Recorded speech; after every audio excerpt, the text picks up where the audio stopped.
back to Uplink, the only place on the internet where you can find out about all the latest gaming news exactly when it's happening. It's happening right now. This just in. It's happening now. Except for this is like a week later. Yeah, I mean, look, we're trying our best, guys, I swear. I'm Andrew Hamilton. That's Roy Ogletree. And we're back again to bring you some of the latest news. And that is unfortunately going to include some cancellations for things you didn't know about. You the listener, you the viewer are canceled. You've been canceled. Sorry. Turn in your badge and your gun and go home. Right. So yeah, cancellations, a delay. We saw your tweets. Yeah. We found all your tweets. We found them. You let me get through this? Yeah, sorry. Cancellations, delays.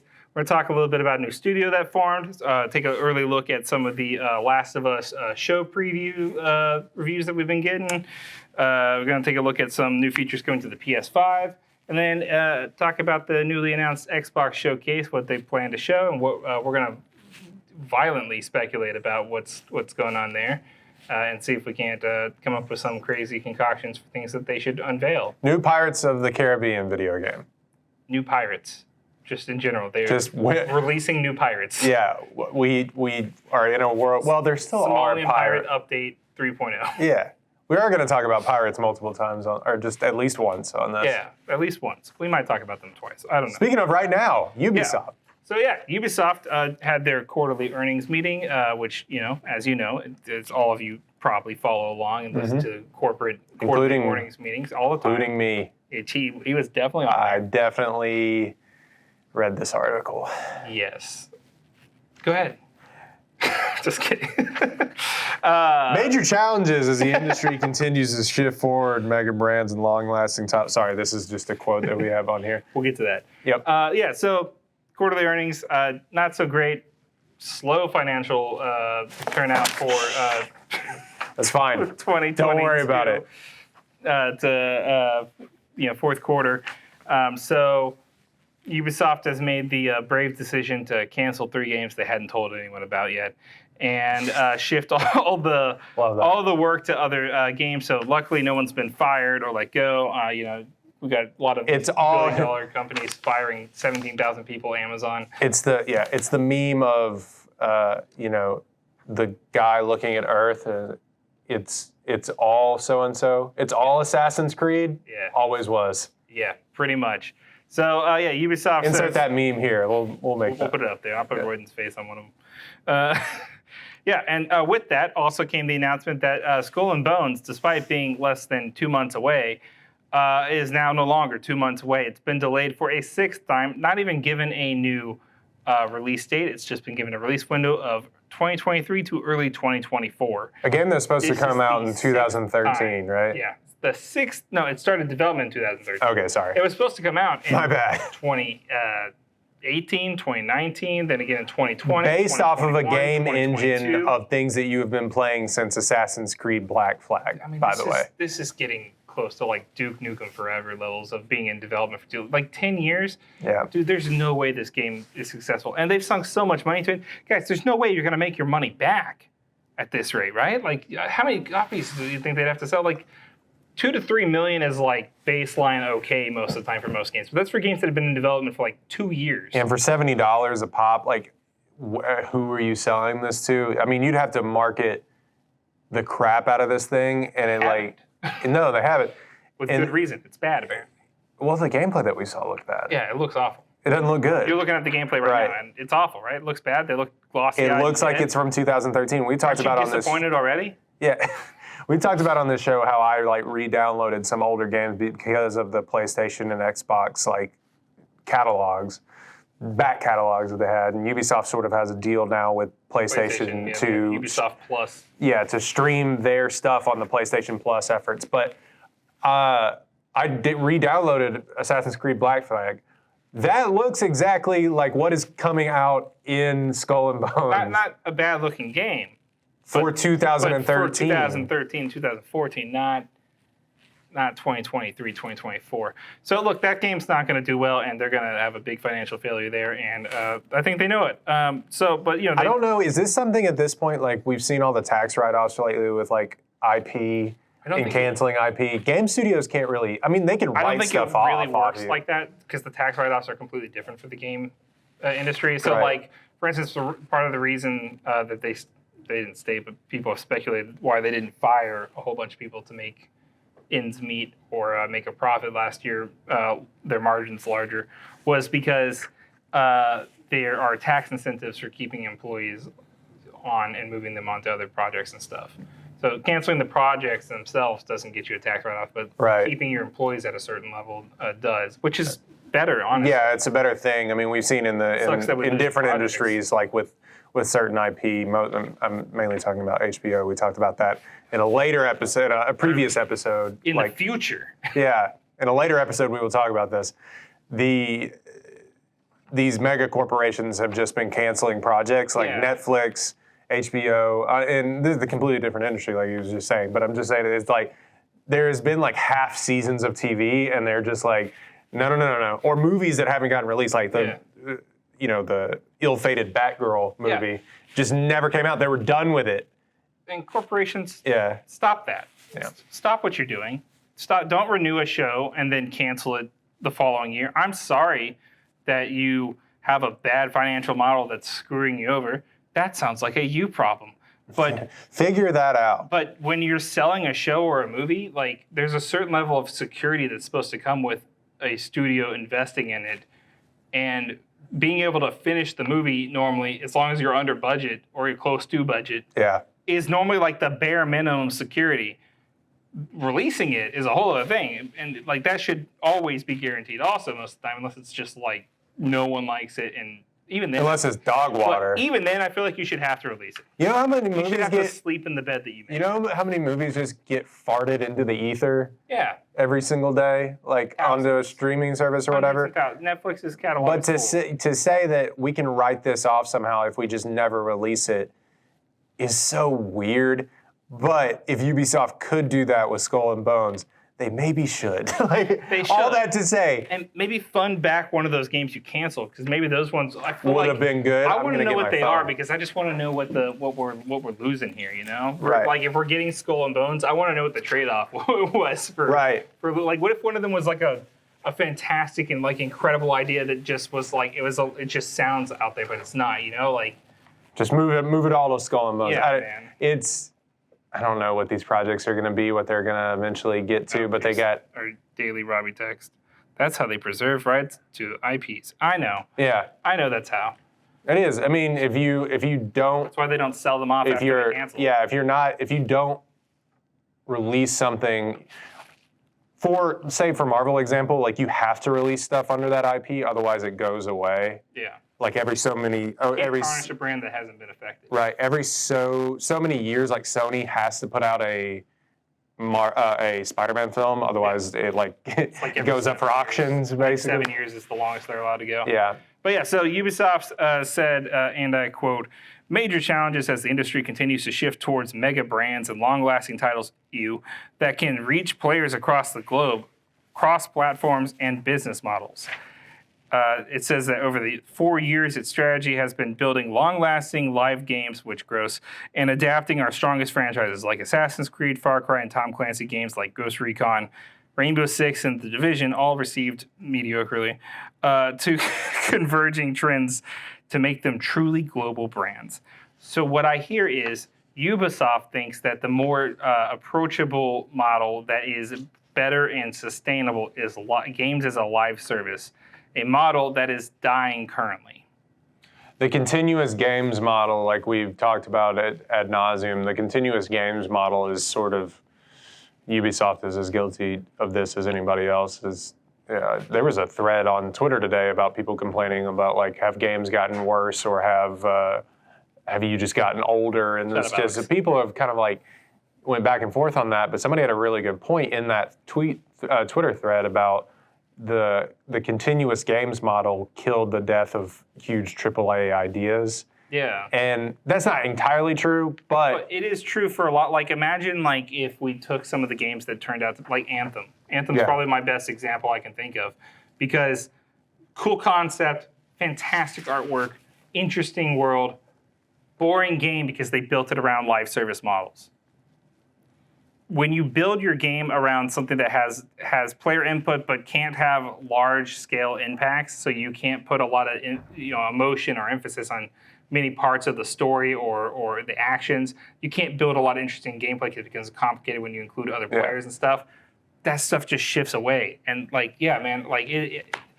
to a certain degree, it has been a death of good AAA ideas, because are we still getting single player games? Yeah, but dude, some of the ones that turned out to be multiplayer games and should have just been single player games would have benefited from all the focus being on single player. Well, and on top of all that, and this based on this Ubisoft quote, and we're going long on this topic, is that ain't going away with this whole like hive mind Assassin's Creed animus thing that they're trying to bring to like life, to actual reality.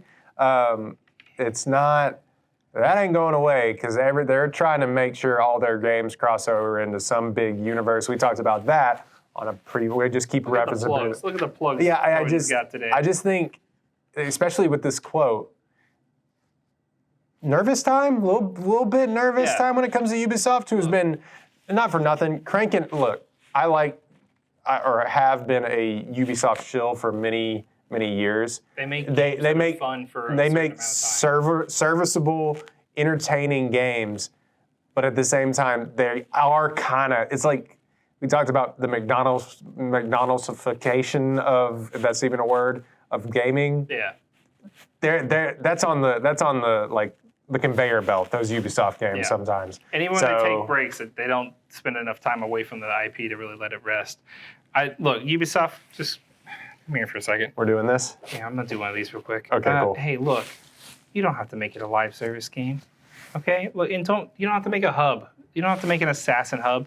Listen, all you have to do is make a good Assassin's game, right? So show me you can do that with these next couple games, and I'll believe that maybe there's some reason for you to do that interconnected stuff, because here's what I think is going to happen. You're going to dilute and destroy the integrity of what makes those games fun by making them live service to that extent. Don't do that. You get away with it, Tom Clancy. I don't care what you do to Tom Clancy, and Tom Clancy also doesn't care because he's dead. But his estate doesn't care. But Assassin's Creed has potential to be something much, much better than it has been. So do good with it, okay?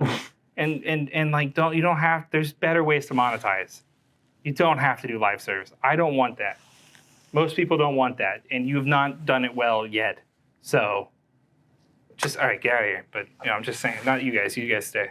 So let's move on to our next topic. Callisto Protocol. Speaking of developers, a game that so many people played. Callisto Protocol.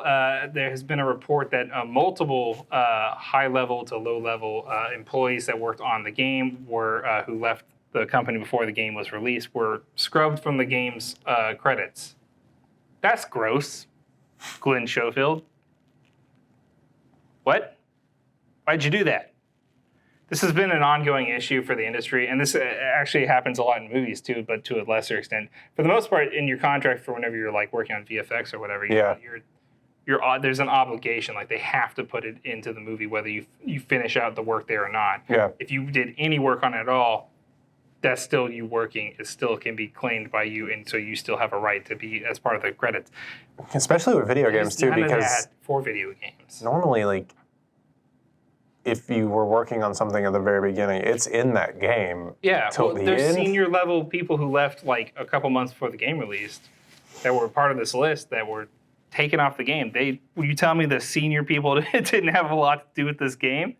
Right, guys. Look, contracts are weird, and the game industry is still just now getting to where they're thinking about unions and stuff.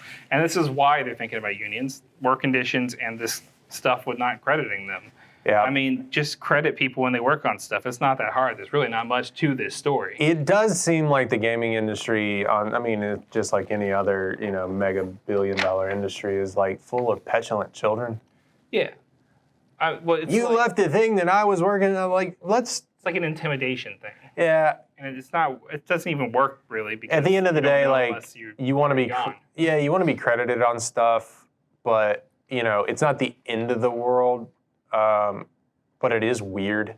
I don't have any It is obnoxious. Yeah, it's just like. And then it'll also be like, if you're like, oh yeah, I worked on Callisto Protocol. And then someone goes to check to see if you're not there. You're not there, and so then it looks like, are you lying? I see you work there, but I don't see any evidence that you worked on the Callisto Protocol. For them specifically, it's like a big deal. For like the regular gamer, who I think we speak for honestly, a lot. A lot of you guys don't care. Like I care. I mean, how many of you sit through the credits unless it's like to platinum a game? Yeah. But like, or if there's a mini. As for creators, it would matters. Suck. It matters. You know, if you contribute to something, your name should get to be on it. If I'm not credited on this, I'm gonna go throw a fit. Yeah. And this gets tens of views. Yeah, tens of views, sometimes hundreds. Yeah, sometimes. Sometimes 100 views. I credit your people that have worked for you and stuff. Don't throw fits. Don't. Also, make a better game. Like, let's talk about that. If we don't have to. And also, guys, I know you wanted to be on that game, but maybe you dodged a bullet. Yeah, probably. A little bit. Hey, people who were mad at us for Levi giving it a low score. We're not sorry. I think he was vindicated on that. I think everybody else gave it a low score. It was like a middling game at best for most people. Yeah. And its PC port was garbage. So, do better on multiple fronts. Let's move on to the next subject. The Last of Us premieres this Sunday with its first, 2 episodes, right? Is it 2 episodes? I thought they were doing week to week. Oh, is it just 1 episode? I thought it was the first 2. They have been doing that thing, Maybe it's just the 1, because I could have sworn when Game of Thrones...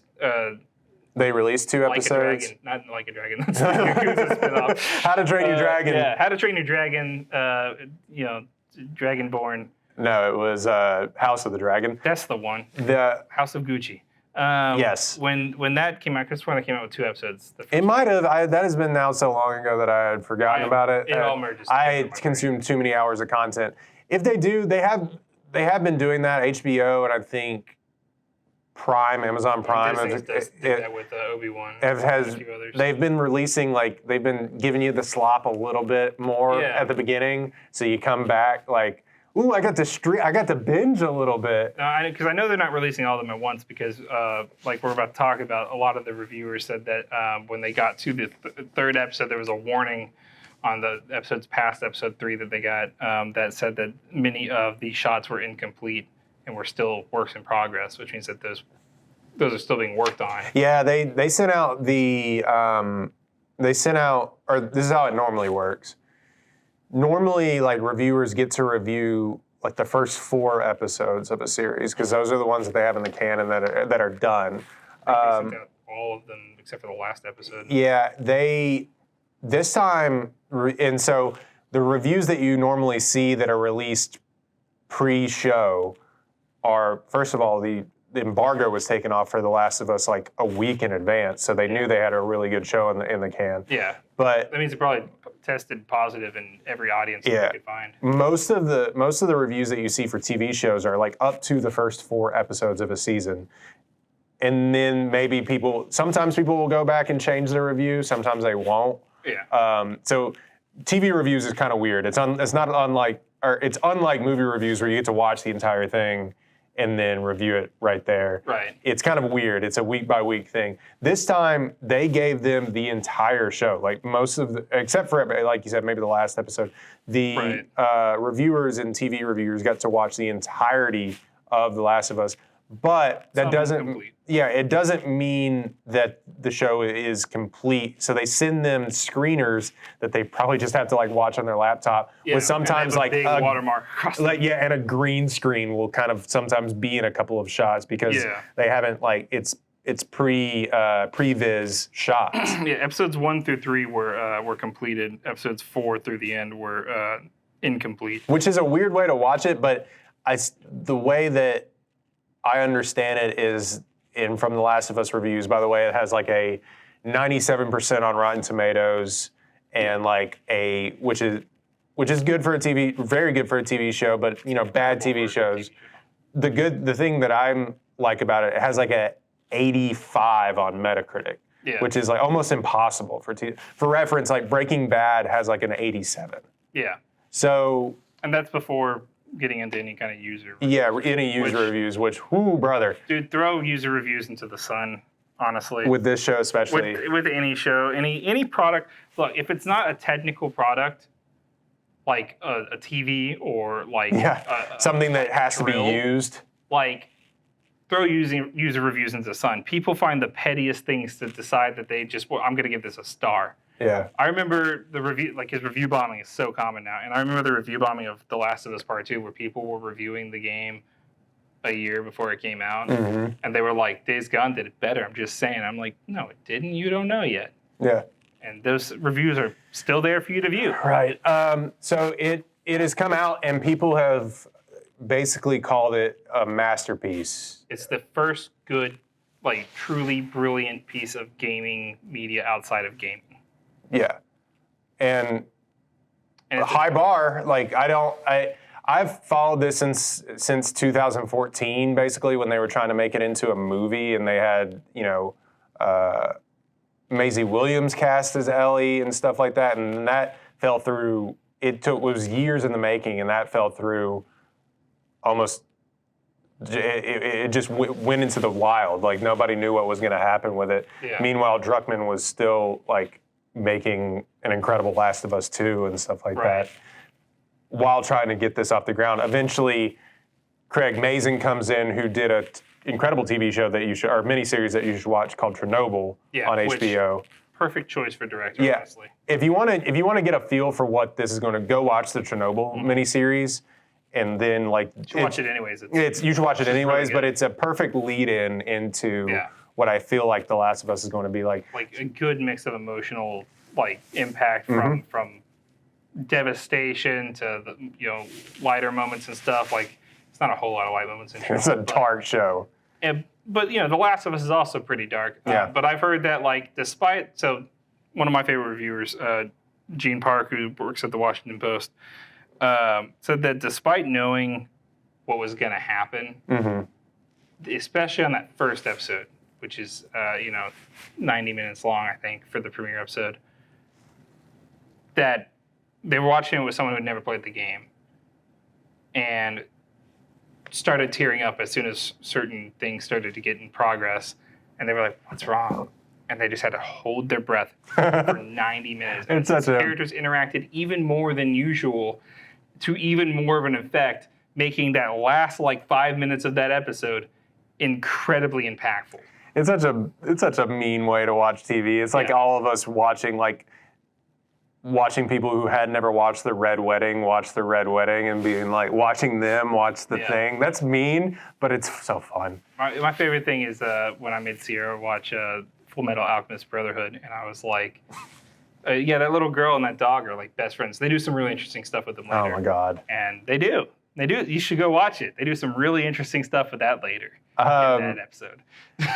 No, so it's a good mix of people that have actually played the games reviewing it and people who have no idea about the games. And I haven't seen any really actually negative reviews. I've just seen slightly not less than perfect reviews. Yeah, and there's one or two negative. Like I said, it has a 97% on Rotten Tomatoes. Now, the Rotten Tomatoes system is inherently broken because it's real weird. It's like all that means is that they had to give it like a 2.5 out of 4 or something to make it nice, to make it serviceable. We're just dropping things. You didn't need that. And I'm going long on this, but I do think this sets a tone for video game properties which are yet to come. Yeah. PlayStation with a lot on the table. And I think that this will really shift the focus. Because here's the thing.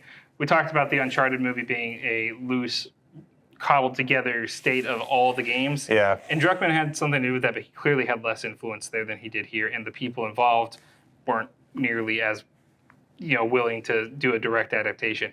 From what I've heard from most every reviewer, this is as much a direct adaptation as we're going to get. It is incredibly faithful to the source material while also expanding that world. And so while there are things where you're like, I've seen this before, it always leads to a thing you go, I have not seen this before.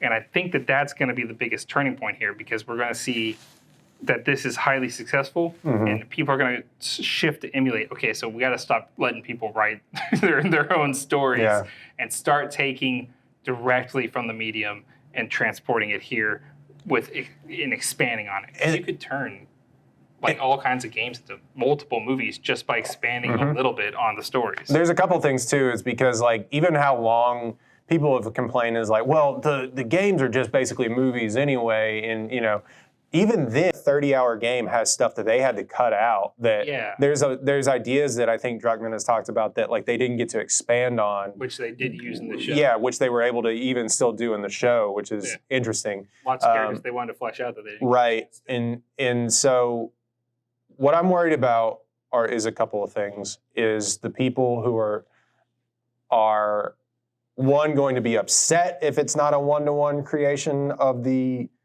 game. It won't matter. But two, it'll be too few and far between to matter.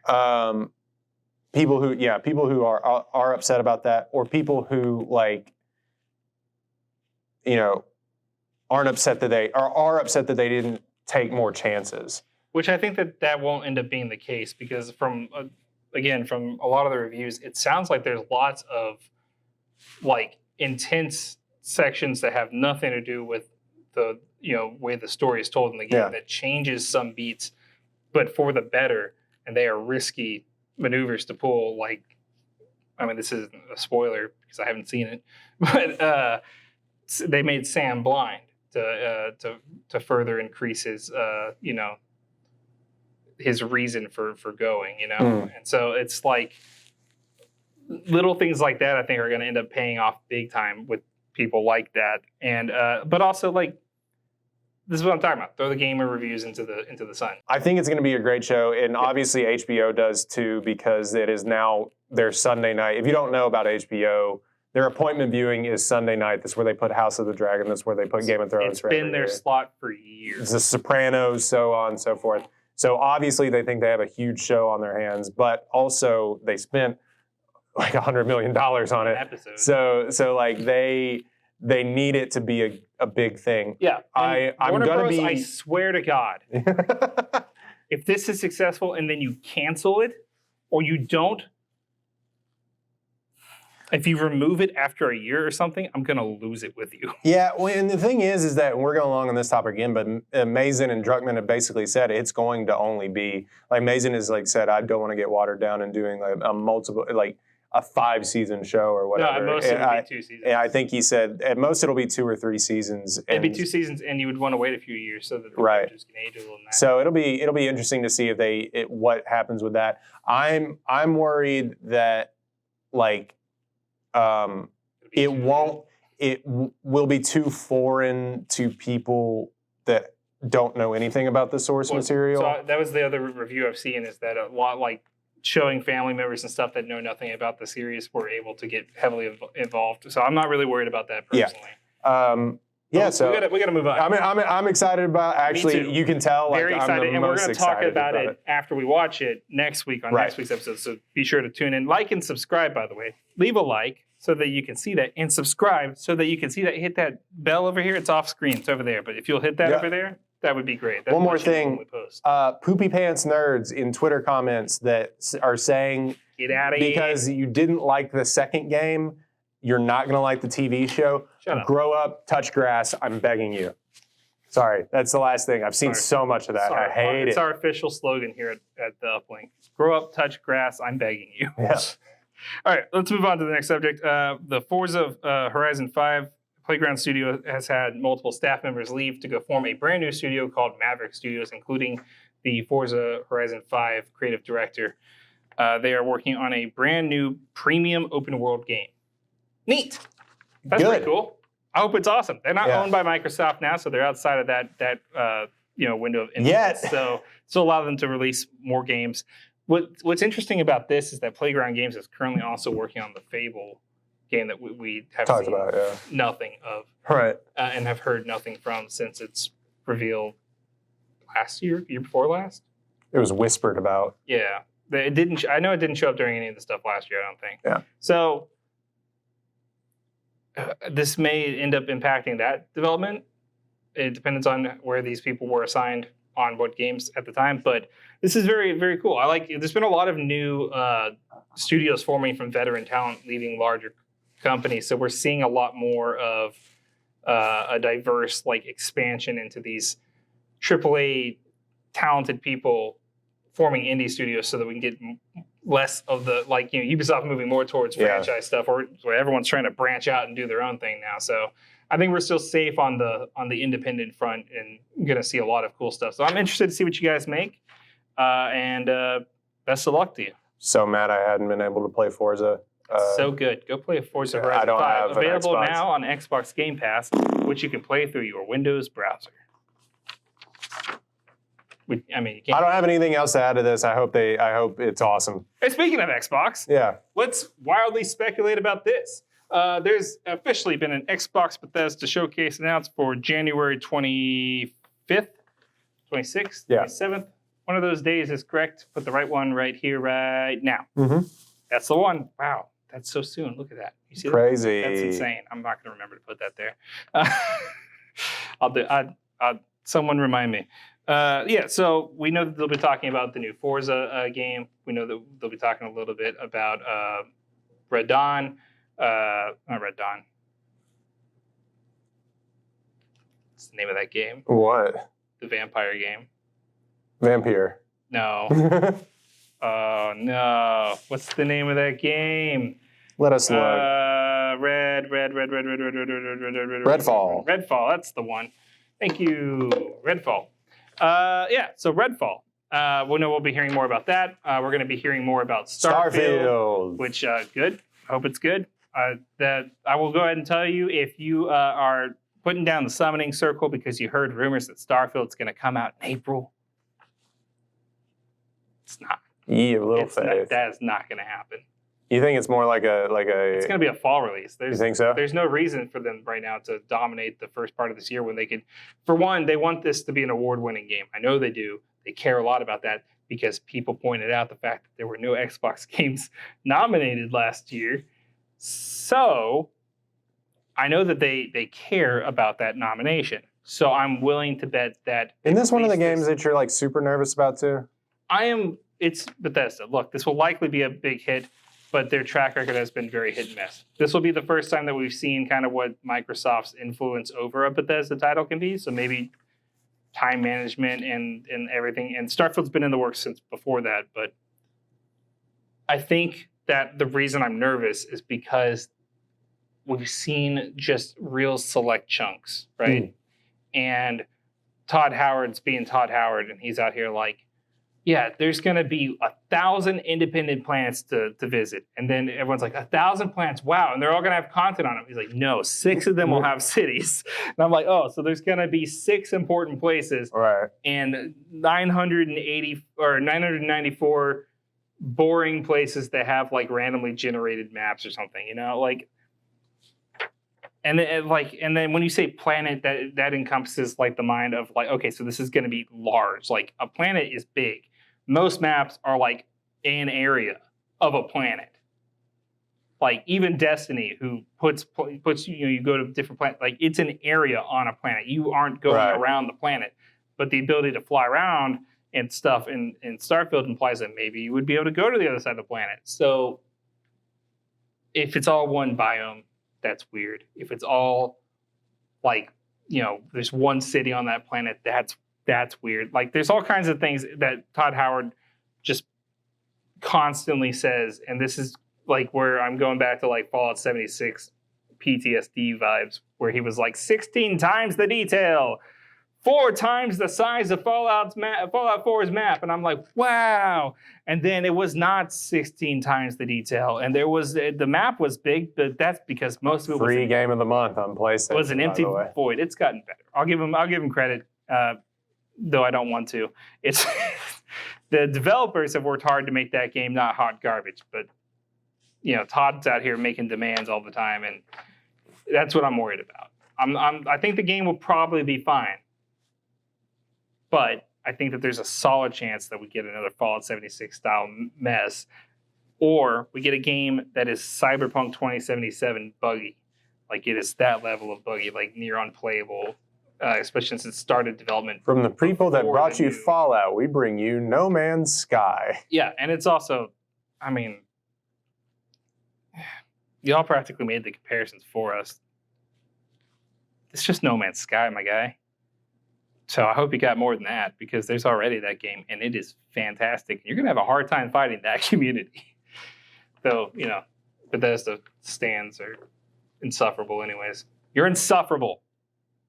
Really alienating a lot of people. I mean, I'm a Bethesda fan. I hate me. No, I hope it is good. But let's talk about what they didn't put on the docket. Because Fallout. there are a few games here that we know of are in development at Xbox that I haven't heard from in a while. We'll start with Fable. Just talked about it? Yeah. Hey, guys. Where's Fable? You have not said a word about it since you announced it. There hasn't even been a little bit of gameplay shown, nor concept art, nor even just acknowledging that it's still happening. Still a game. So, do you want to maybe show us something or tell us? You don't have to show. If it's not ready to show, that's fine. That's fine. Just tell us that it's still happening. Come on, be like, and Fable Promise. is still here. Next title, Perfect Dark. Getting a new Perfect Dark game. I haven't heard anything since it got announced. Oh, that's not true. I have heard something. I heard that they shifted developers. What happened to the James Bond remake? The 007 remake was never officially confirmed. So we actually don't know if that is even actually happening, especially since the Hitman people are currently working on a 007 game. So, but also do a full remaster of Banjo-Kazooie. What? A full from the ground up remake of Banjo-Kazooie. How hard is that's money? That's gold. Microsoft, make money from if you're gonna buy all the companies. You should run it. I should. Yeah, you should. You should be the CEO of Microsoft. Hey, Phil Spencer, step down. Move out of the way. I'm coming.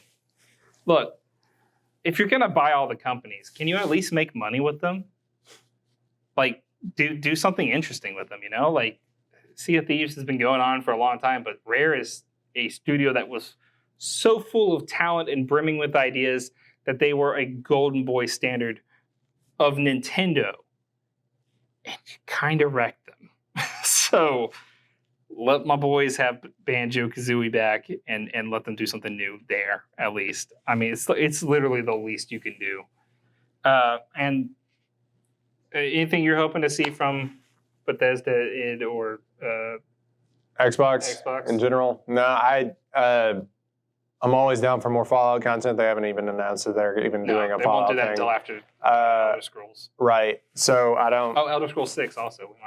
I doubt we'll hear anything about it. But Forgot about that. To know. They're just going to announce some more Skyrim online stuff. But that is part of it. Yeah.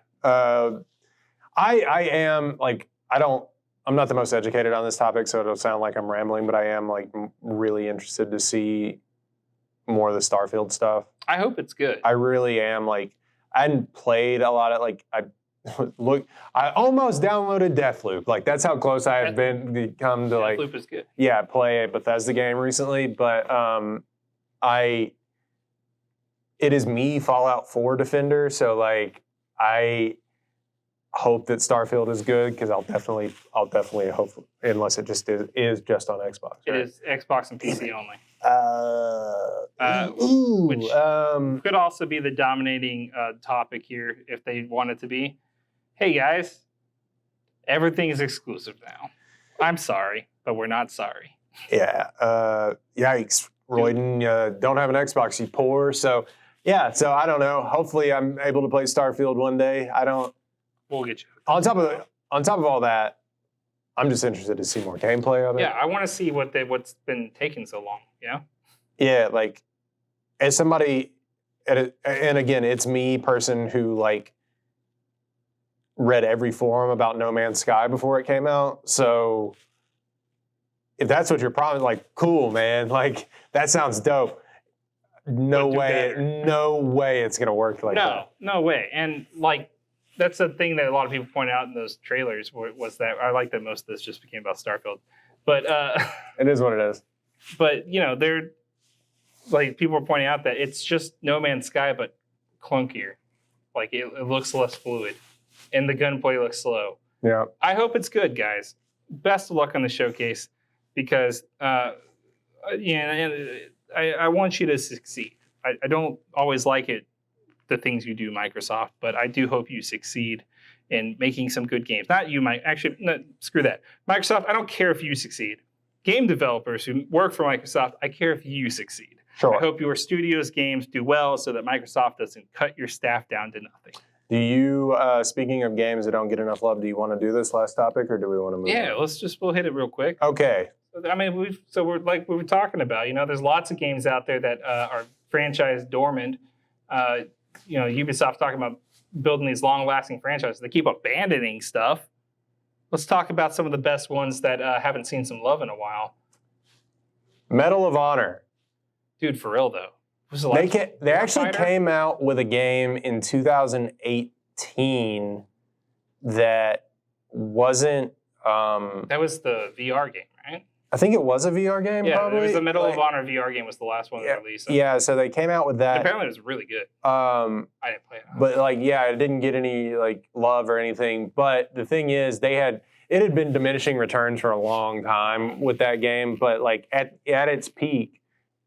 Steven Spielberg helped develop that game, those games, and wrote the stories for those games and directed the games, kind of. Just even just a remake or a remake or some of the original ones. If you want to talk about a Call of Duty competitor, Battlefield's, EA owns both these, so it's kind of, I'm sure that's why they abandoned. Battlefield has been a more proven success recently. Yeah. But I think that there's space for both of them. If you want to let Battlefield focus on modern day combat, let Medal of Honor focus on World War II stuff. If they remastered, basically the first one of those games is basically What If Saving Private Ryan was a video game. Yeah, which is so good. Which it was. I just thought of that. I was thinking, I was like, I hadn't seen one of those games in a long time. And it's because they basically are owned by Steven Spielberg, and he just decides when they're going to make them.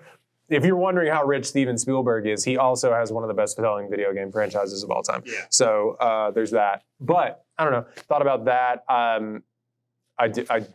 want another. Yeah, I want another GoldenEye. Sorry.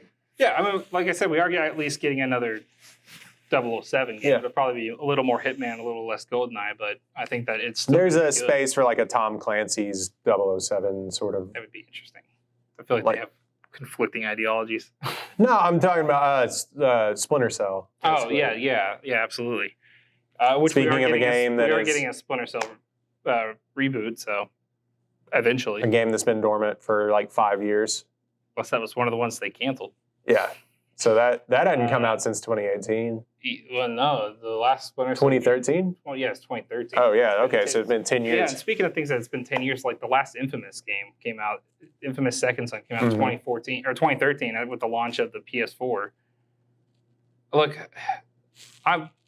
it's hard to say because I want another Ghost of Tsushima. Sucker Punch did incredible with this game. But I wouldn't mind if there was also, in between these games, new Infamous games, because short of the Spider-Man and Batman games, there hasn't been a game that had an original superhero that worked really, really well. And all of the Infamous titles are incredibly good. And likewise, they've abandoned, also Sucker Punch, they've abandoned Sly Cooper, which was some of the best stealth platforming games I've ever played. Sly Cooper. Which, I mean, I know I mentioned this last week. I still can't believe that they announced a Sly Cooper movie that they just didn't ever release. Yeah, we had the footage in our. We had the footage in our video, but we got copyright strike for the Gran Turismo footage I put in there. Did we really? Yeah. Okay. So I was like, no, and I was like, please, and they're like, all right, but you can't monetize this. I was like, joke on you. We don't make money. We don't make money. If only we made money. Yeah, you said Jack and Dexter. Jack and Daxter. Daxter. Don't you? Jex and Daxter. The Jex man. It is me, the Jex man. Gex. Yeah. Speaking of Gex, bring back our foul-mouthed lizard friend. Guys, all right, hear me out. No. Brand new platforming duo. Gex and Daxter. Gex and Daxter. You know you'd play it. Two of the most annoying character. Yeah, it's just Daxter trying to ride this little, the Geico Gecko, yeah. gecko, and it's just full size on the back. Marsupial. Oh man, that would be great. Make that. Do that. Screw all these other things we said. Yeah. So like that. They stopped that, but have continued Ratchet and Clank. But yeah, Ratchet and Clank is a series that had a lot more. Not the same creators, but it had a lot more. Two games that go like hand in hand in my mind. A lot, you know. Yeah. Yeah, I mean Ratchet and Clank and Jak and Daxter. Now you got me doing it. Sorry. Dax Shepard. Mm-hmm. Armchair expert. Are the like epitome of platformers for PlayStation. You know? Yeah. Like I think that when I think PlayStation platform, those are the ones I go to. So, yeah, I mean, I'd love another Jak and Daxter game. I think that the focus has shifted pretty hardcore towards other titles in their repertoire with The Last of Us and Uncharted, and that. I'm fine with that. But I also think it's probably unlikely that they know how to just straight make a kids game anymore. They spend so much time putting people's heads in the dark tables. and putting heads through spikes and stuff. That it's it's been a minute. I'm trying to think of another. Like I had NBA Jam. Right. Remember when they teased us that they were going to do another NBA Jam game last year, and then they just didn't? I missed that. I'm pretty sure it was NBA. Maybe it was Def Jam. Def Jam, the fighting game for Def Jam.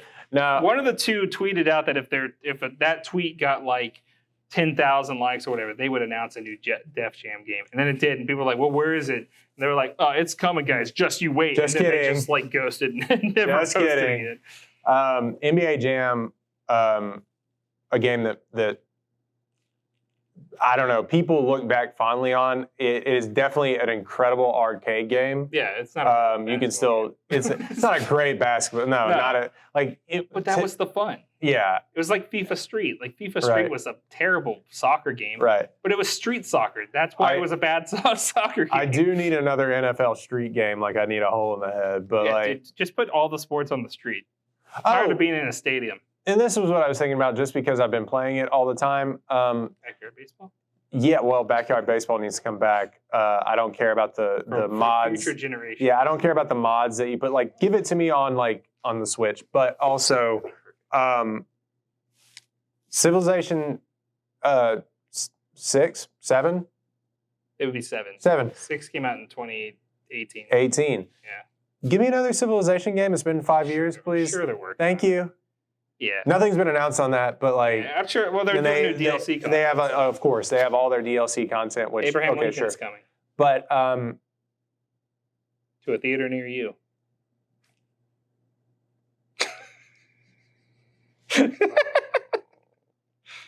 Oh no! Says Mary. All right, I'm done. Play Civ 6. It's fun still. It's good. Anyway, yeah, I can't think of anything else. So that's it for us this week. We've got new reviews coming out soon. We'll have reviews for Spoken and Dead Space towards the end of the month. You can check out all of our previous reviews over here, all of our previous episodes of Uplink over here. Be sure to like this video, subscribe to the channel, and watch out for all of the latest stuff from us by make sure to hit that bell notification so that you find out when we post. Also, if you're wondering what's coming out in 2023, you can now find a carefully curated list of upcoming titles listed out in date and order, and I definitely didn't just borrow the formatting of some other site. But copy it's there. paste, my friend. It wasn't copy. I wrote it all out. It's just exactly the same because it's just data. It's just numbers. Dude. Yeah. But yeah, so you can find that over on kwtx.com over in the Hardwired tab. Just hit those 3 lines on the side of the menu up there and hit the Hardwired tab, and it's right there towards the top. But until next time, I've been Andrew Hamilton. That's Roy Nogletree. This is the Uplink, or Plink, as you can see here. The real you is Royden all along. Jay We'll catch you Plink. guys next time. Bye! Stream The Last of Us.